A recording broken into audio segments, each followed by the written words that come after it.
What if you had a guide who could tell you how to bridge a gap between who you are today and who you're destined to be? What if each week you could hear a story of someone who has tried and succeeded, or perhaps tried and failed, but learned something in the process?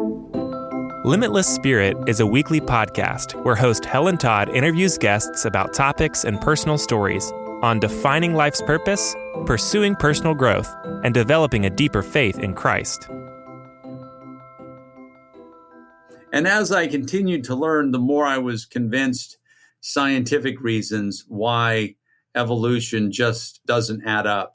I don't know how anybody who really understands the data can think that all the time, even if you grant them millions and millions of years and mutation, natural selection, no way could it build the complexities that we see out there.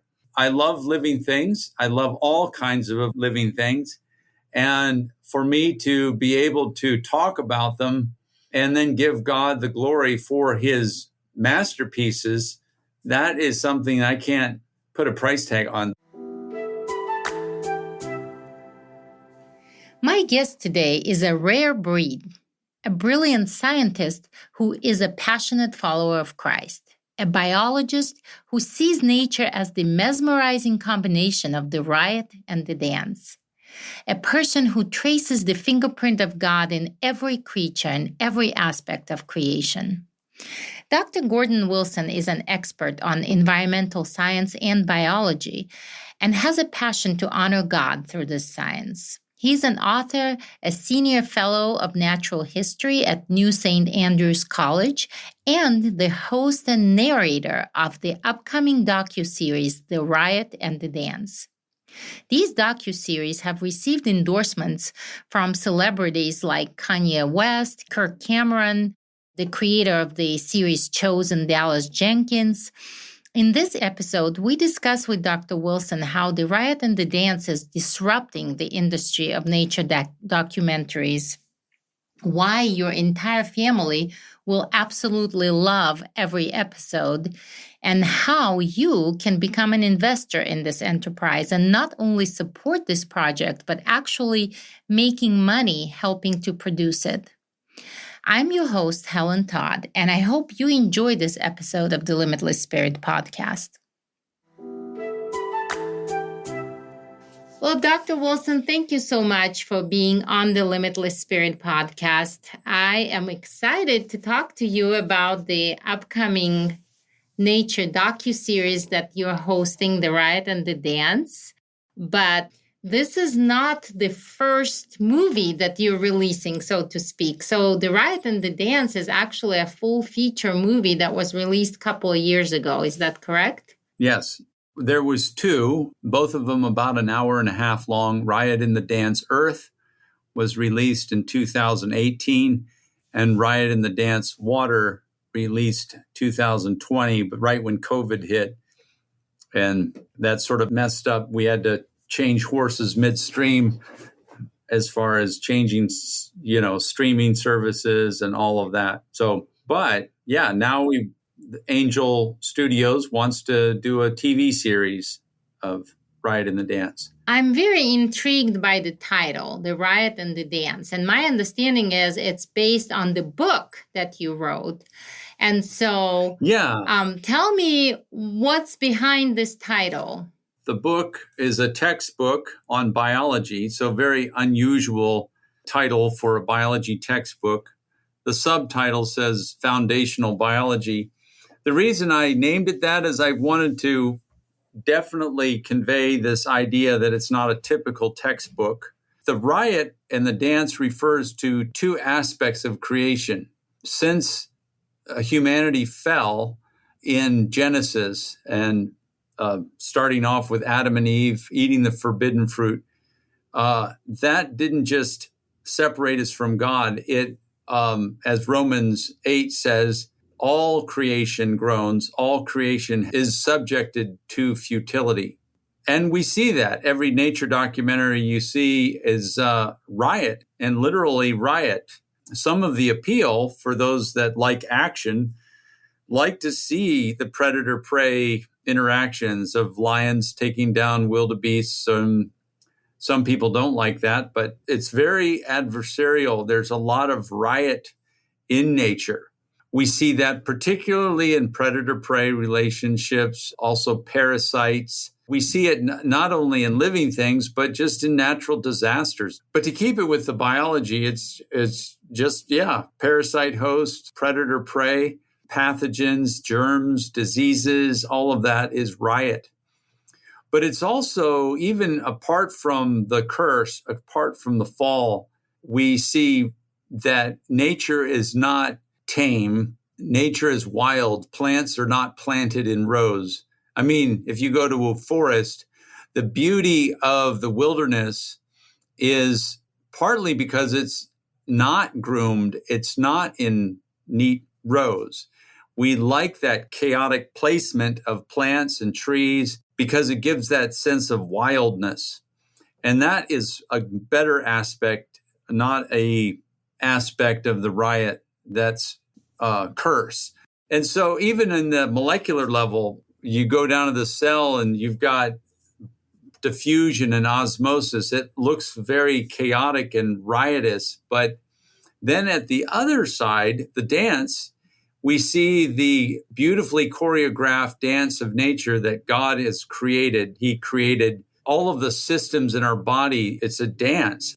Mitosis, meiosis, all of the different cycles that you learn in biology class. It's a dance. Even in nature, there's a dance in terms of all the nutrient cycling, the life cycles, the courtship dances, literally dances. So there's a lot of parts of creation that echo the beauty and the diversity and the complexity of nature that you can still see shining through the riot that still declares the glories of God. We don't assume it's all unblemished. We know that the riot has blemished it since the fall, but it's still clear enough that men are without excuse because it's obviously designed, it's obviously created. So that's sort of behind the name. And I named my textbook that.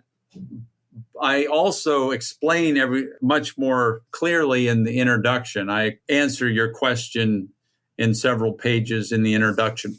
But also my nephew, who was the producer, director of the first film, he liked the title of my textbook, so he thought it would be good for the nature documentaries too. I don't blame him. It's an extremely poetic title for a science book. You know, I'm still trying to get over the thought that you gave me, how deeply not just humanity, but nature was impacted by original sin. So for some reason, I never thought about that. Yeah. So God did not design the predatorial relationship between animals? Well, yes and no. God knew, and this gets theological, but in Genesis 1:29, says, "And God said, I give you every seed-bearing plant on the face of the whole earth and every tree that has fruit with seed in it. They will be yours for food, and to all the beasts of the earth and all the birds of the air and all the creatures that move on the ground, everything that has the breath of life in it, I give every green plant for food." And it was so. So before the fall, everybody was a vegetarian. And that's sort of hard for us to compute. That's hard for us to get our head around because there's certain things that we think have to be predators. No, they don't have to be predators. In Isaiah 11, it talks about the lion lying down with the lamb. The lion will eat straw like an ox. And we see this redemption. So at the end, there's not going to be those adversarial relationships. I think the fall was, in one sense, God knew. It says that the lamb was slain before the foundations of the earth. And so God knew that the fall was going to happen. And so he built into the creatures, I think, to put it simply, my perspective is that he built into all the creatures, especially those creatures that were going to become predators and parasites, all of the genetics that was necessary to allow them to make a life in a fallen world. So that's when the adversarial relationship started, is when the fall happened. Then God opened up the menu. And so animals started, eating one another. And even the herbivores that remained herbivores still had to have defensive mechanisms. And so all of the things that we see as defense against predators, whether it's camouflage or all sorts of things, may have been enhanced after the fall. I don't think necessarily that camouflage had to have only existed after the fall. I think that it's neat that things blend into their surroundings. You don't think it's a defensive measure? It's just fun? It could be used as a defensive or a protective measure, but it doesn't have to be only for that use. Something could have cool camouflage before anything was trying to eat it. I don't think animals necessarily some change pretty drastically with regard to their behavior and their hunting instinct and their digestion, but a lot of things I think would have been recognizable as the same animal. They just were completely benign in their ecological relationships. Very cool. Well, before I have so many questions now. It's we're getting into deep waters here. We could spend a long time on that. Deep waters, yes. So before we get into deeper waters about the docuseries, I find it very intriguing. I mean, maybe you are the first scientist that I met who is a Christian, biologist for sure, who is a Christian. And I find this extremely intriguing, and it's so hard. I think it's hard. Even through your studies, was it challenging for you to preserve your faith through studying biology in a university? It was a secular university. My undergrad and my master's were at the University of Idaho. And as long as you did your work, I took it upon myself to learn evolution, not because I agreed with it, but because I wanted my professors. I wasn't going to be a problem child in class. I wasn't going to be always with my hand raised going, I don't agree. I wanted them to know that I was going to be a biology student. I wanted them to know that I was going to learn the consensus view, and I wanted to show them that I understood the consensus view, but that I was still going to retain my doubts, my big doubts on the theory of evolution. And as I continued to learn, the more I was convinced, not for any emotional reasons, but rather scientific reasons, why evolution just doesn't add up. It looks pretty good superficially, but the more I dug down and looked at the details, I realized that it was a bankrupt theory. I strongly hold that. Back when I was an undergrad, I was a little more hesitant. I was still a firm believer, but I wasn't going to go out guns a-blazing. Now I've learned enough biology that now I just think, I don't know how anybody who really, really understands the data can think that all the time, even if you grant them millions and millions of years and mutation, natural selection, no way could it build the complexities that we see out there. Natural selection is a thing, and it does a few little minor changes, but it certainly can't build organisms from the ground up. But that said, Riot and the Dance is not meant to be an apologetic movie like some of the intelligent design movies. We know apologetics is that we're trying to defend, show that this can't happen except through the agency of God. But that's not our purpose. I think those are good. And I think that I like apologetics. I will give talks on creation, evolution all the time. But this Riot and the Dance is meant to be more of a celebration. We're mostly reaching out to Christians who already believe God made it, and we want them to just finally get some relief, because they may love nature shows, But for the last several decades, probably over 50 years of nature documentaries have been exclusively secular, no mention of God, that all of this amazing stuff that we are filming and you are viewing happened by chance, time, and natural selection. I think a lot of people are fed up with it. I was fed up with it. And it's wonderful to do a show that is completely devoted to showcasing the glories and complexities and the beauty, diversity of nature, and give all of the credit to God. I agree with you. I personally am extremely excited. I have not yet seen the original full feature movie, but I'm going to. I know that it is available on Amazon, and we're going to post a link to it in the show notes. But I'm super excited about these docuseries.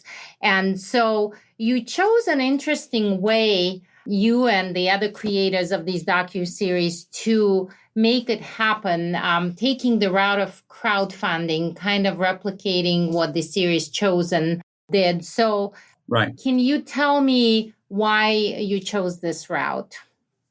Well, I'm not so much in charge of that aspect of it. I know that often the Christian community is just sort of at the mercy of what people in Hollywood want to do and what people in Hollywood feed us. And things are getting more and more polarized in terms of Christian, anti-Christian. Back several decades ago, what we called family values was a thing, but now all of the Judeo-Christian basis for that has eroded away. And now we understand that it's the city of God or the city of man. There's not a whole lot of middle ground. There's hardly any middle ground. And we need to realize that if we want good, God-honoring shows on TV, we have to do it. We can't just expect Hollywood to do market analysis and go, oh, we need to make the Christians a doggy biscuit and feed it to them every so often to keep that demographic happy. We need to step outside like the Chosen did and do our own shows without being beholden to the scruples of Hollywood. And the crowdfunding, we don't want it to be just simply a donation. The nice thing about what we're trying to do here is that if this gets off the ground, these are investments. So if people give 100, 200, or whatever, if this series becomes profitable, the producers will not take any cut until all of the investors are paid 120% of their investment. So let's say you invest 100. It might be that everything flops, say, and you can't invest more than you're willing to lose. There's always risk. Right. But if it goes well and we start getting profits, then if you invested 100, you'll get 120 back if it's profitable. I love this concept. I mean, frankly, I would be happy just to donate to the project because I really believe in this, and I think it's going to make an awesome impact, but that's even better. So we will definitely post a link to this crowdfunding page for our listeners. And I'm sure there will be those that are wanting to support this and invest into something good. Mm-hmm. So that is very, very exciting. So let's talk more about what should people expect from it. In what way the docuseries are going to be different from the full feature movie? Well, for one, we wanted to make them more bite-sized. So instead of a full-length hour and a half film, these will be at most, I think 30 minutes at most, I think 25, 30, maybe even less. So short episodes. Hopefully the first season will be 8 to 10 episodes. And then we want to just, if God keeps blessing this, we'll keep on going. I love living things. I love all kinds of living things. And for me to be able to talk about them either generally or specifically, and then give God the glory for his masterpieces, that is something I can't put a price tag on. That's something I love to do. And that's why I love being at a Christian college where it's not heresy to say God did this. At a secular institution, if you did that, things would hit the fan pretty quickly. So what is your part in the creative process? Do you help with the content of each episode, or you just narrate it? Well, I help with the content. When we go on a trip, we try to film what we can. And then my nephew does the writing of the script. It's not really heavy biology. He can do research. And once it's been cut and edited down to a particular sequence of scenes, then he does this narration. And then I go in and do the voiceover. When we're in the field, I'll sometimes say, let's look at this creature, or let's look at this creature. I have certain animals that I really like. And so going to the Sonoran Desert and looking for reptiles, that definitely was the producers and the director's effort to play to my hand, because they know that I love reptiles. Well, this is very interesting. So you love reptiles. So I like it all, but that's my thing. Let's try to figure out why you like them, because I just don't see them as lovable creatures. And so obviously in these docuseries, you're going to try to make us fall in love with these creatures. So why should we? It's a good question. Very, very good question. The Bible says, and you might think, well, no, reptiles were more twisted after the fall than everything, cute, fuzzy animals. But at the end of Genesis 1, it says, God saw all that he had made, and it was very good. So that's God's self-evaluation of his creation.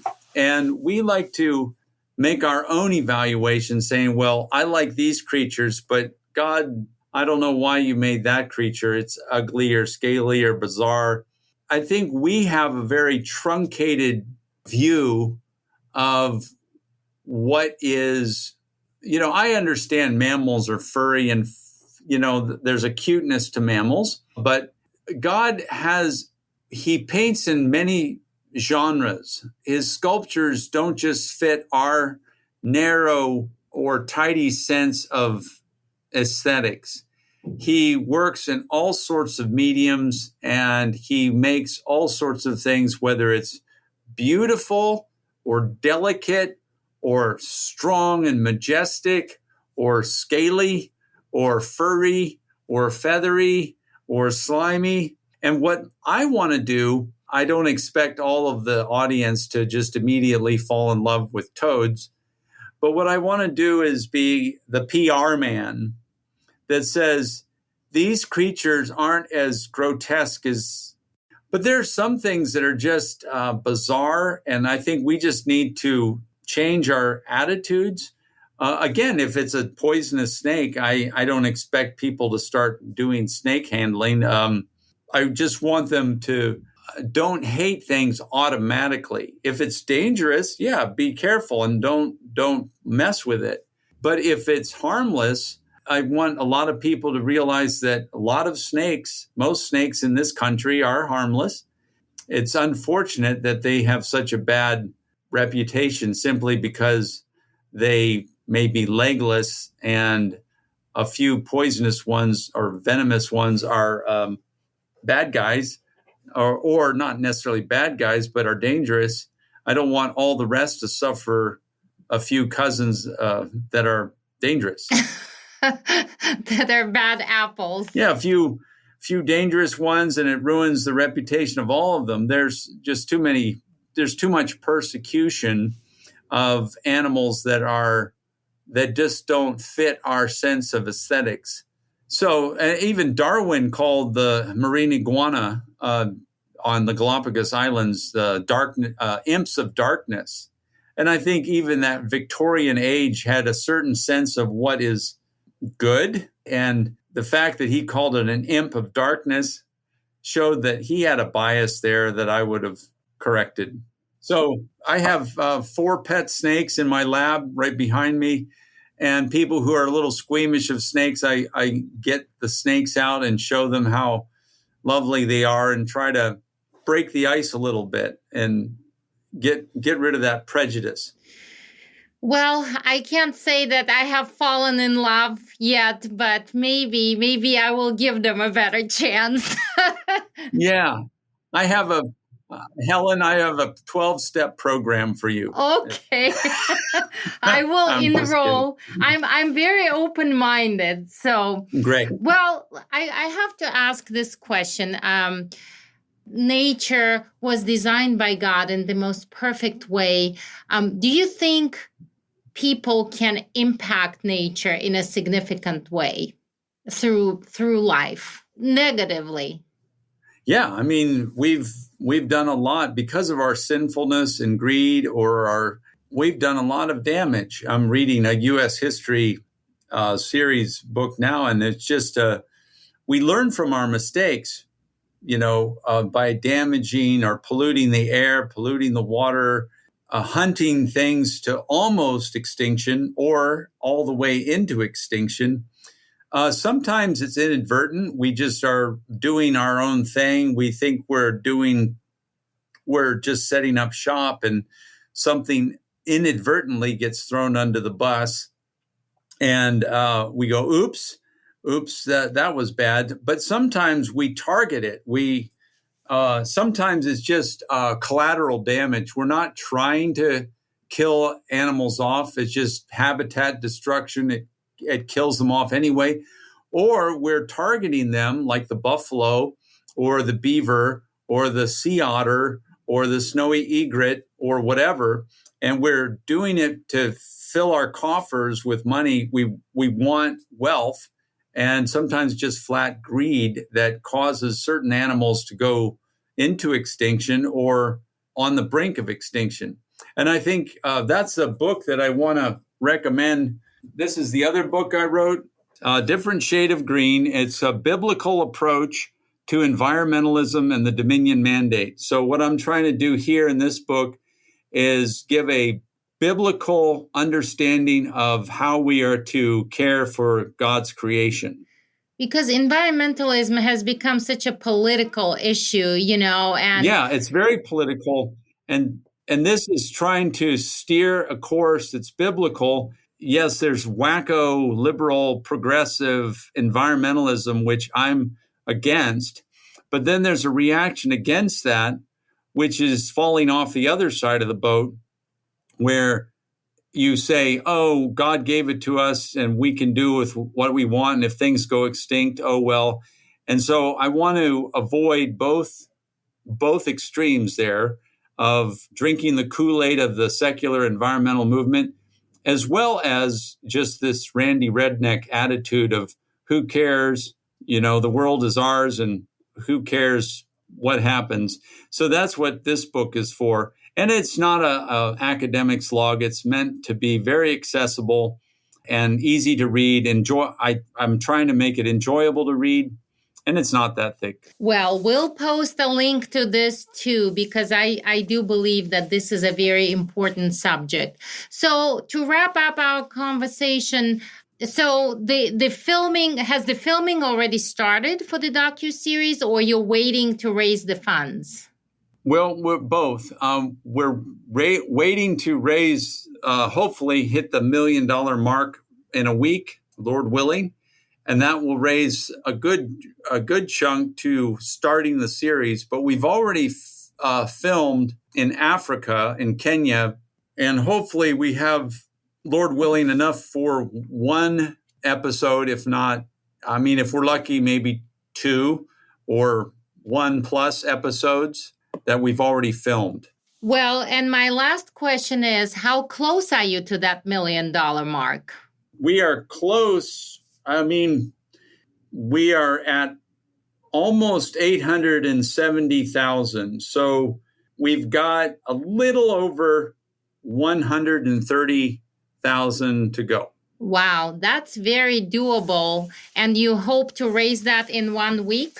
Yeah, but the total time was a month, 30 days. And so I think at the rate we're going right now, it'll be close, but 7 days left and roughly 130 to go. But we raised almost $870,000 in the first 3 or 4 weeks, something like that. Well, that is pretty fantastic. And my prayers are with you and this project. I do believe that it's much needed. I'm super excited about that. And I think I have a few books on my list to buy now and the movie. So yeah. Thank you so much for joining us. Thank you, Helen. It's delightful to chat with you. And I hope you enjoy the first 2 episodes. Well, and I may check into your reptile rehab, the 12-step program. Yeah. I do not believe I have intentionally watched a nature documentary before, but with all honesty, I'm super excited about this project. Dr. Wilson has challenged me, and I hope you as well, to recognize God's magnificence in His creation, to respect it and cherish it out of our love for God. You can find links to the full-length documentary, The Riot and the Dance, and also to the crowdfunding page for the docuseries. Remember, there's just 1 week left for you to get in and help produce this revolutionary docuseries. And also, you will find a link to Dr. Wilson's book on biblical environmentalists in the show notes. As you may already know, this podcast is produced by World Missions Alliance. As we share the gospel around the world in sometimes rather exotic locations, we not only get to observe the beauty of God's creation, but also to invest into the lives of the people who live there. So if you feel specifically called to missions, we would love to hear from you. I would like to encourage you to visit our website, rfwma.org, and find out more how you can get involved. Thank you for listening to this episode of the Limitless Spirit podcast. Until next time, I'm Helen Todd. Limitless Spirit podcast is produced by World Missions Alliance. We believe that changed lives change lives. If you want to see your life transformed by Christ's love, or if you want to help those who are hurting and hopeless and discover your greater purpose in serving Christ through short-term missionary work, check out our website, rfwma.org, and find out how to get involved.